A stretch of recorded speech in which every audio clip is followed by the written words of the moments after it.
Buongiorno, oggi vorrei farvi vedere quale fosse la concretezza degli autori biblici quando erano costretti a utilizzare termini per descrivere delle situazioni che per loro non erano usuali e quindi ovviamente dovevano fare, come si usa dire, il fuoco con la legna di cui disponevano.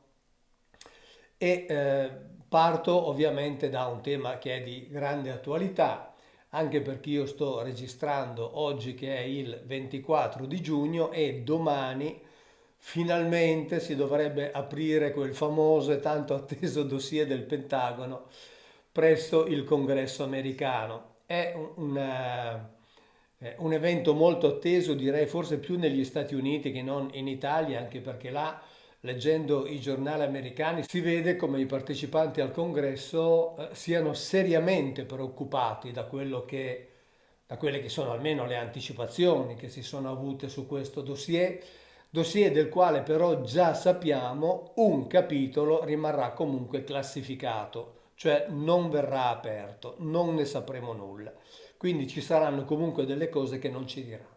Va bene, pazienza. Diciamo che quello che già hanno detto è importantissimo, di grandissimo interesse, tant'è che per esempio c'è come li chiamano, un congressman democratico che è Sean Patrick Mahoney, il quale ha espresso tutte le sue preoccupazioni su questo fenomeno di cui appunto non si ha spiegazione, si dice che è reale, che è effettivo, non sono invenzioni, non si può più dire che sono invenzioni, però non lo si sa spiegare e quindi lui esprime le sue preoccupazioni perché dice che tutto questo attiene alla sicurezza nazionale. C'è un altro membro del congresso che è repubblicano, Tim Burkett, il quale è andato ancora più avanti e lui ha detto un paio di cose, direi ancora più importanti. Sapete che tra le ipotesi che sono state fatte c'è quella che questi oggetti di cui non si sa dare spiegazione e che paiono superare ciò che si conosce di tecnologia e di fisica, questi oggetti possono essere quindi pericolosi per la sicurezza nazionale e questi oggetti potrebbero, tra le varie ipotesi, appartenere o ai russi o ai cinesi. E questo membro del congresso repubblicano ha detto: ma questa è un'affermazione ridicola. Dice perché, l'ha detto al Guardian, perché se i russi possedessero una cosa del genere noi saremmo già di proprietà dei russi. Figuriamoci se i russi non utilizzerebbero una tecnologia così straordinaria per sottometterci immediatamente. E quindi ha fatto una considerazione, tra l'altro, quanto mai ragionevole. E poi è andato anche oltre, ha detto d'altra parte la Bibbia queste cose le conosce, cioè la Bibbia ne è piena.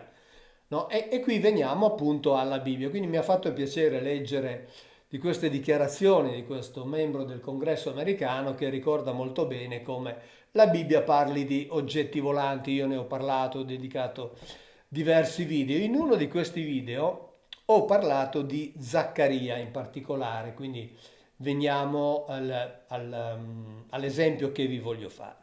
Zaccaria dice alcune cose, le andiamo a leggere direttamente e andiamo anche un po' oltre le cose che vi ho detto precedentemente.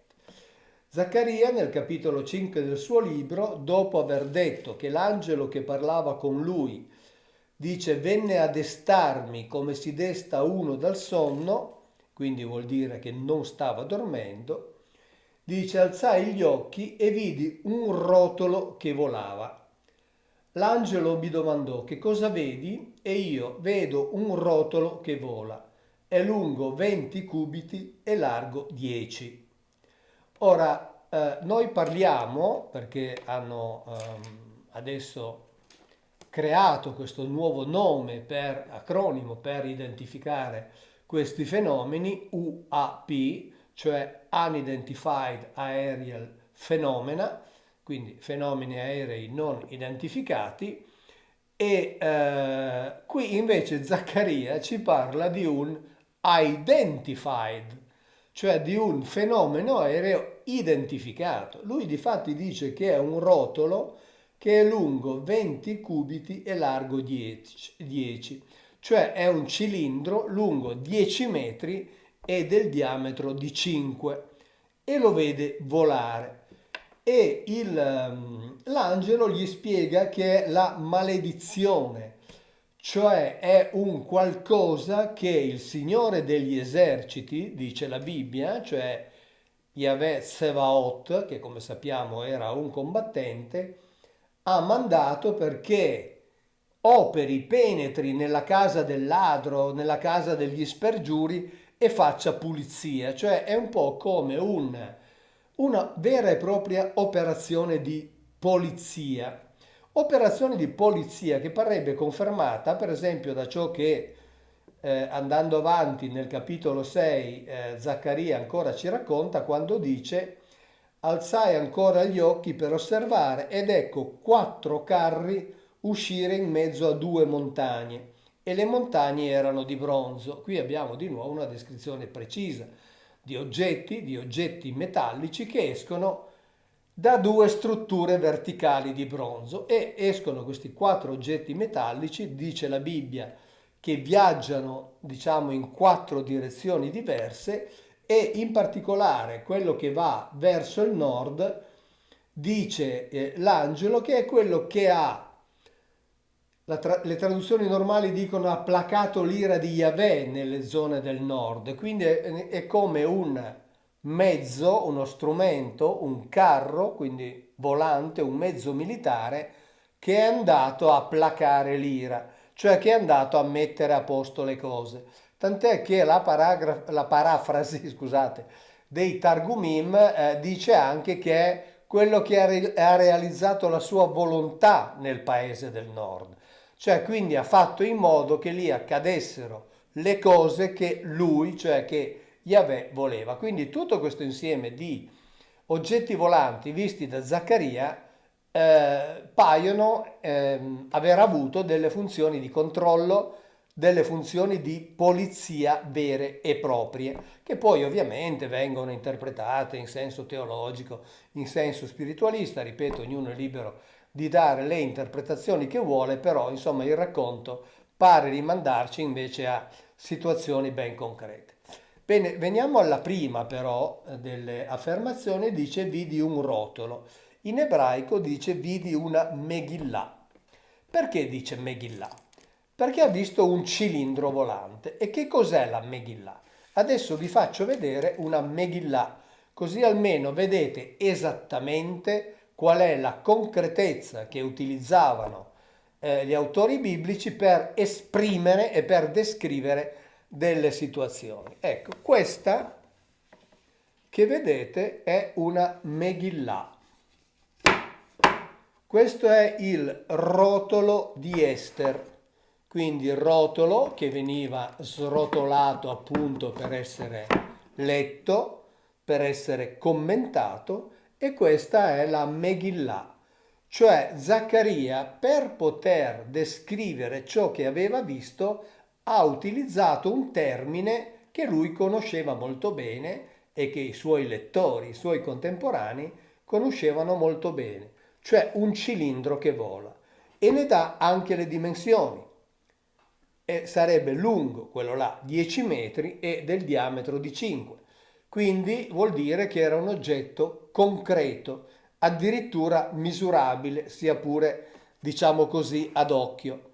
E questa è la rappresentazione vera, così vedete che cos'è una Megillah e capite quanto concreti fossero nelle loro descrizioni.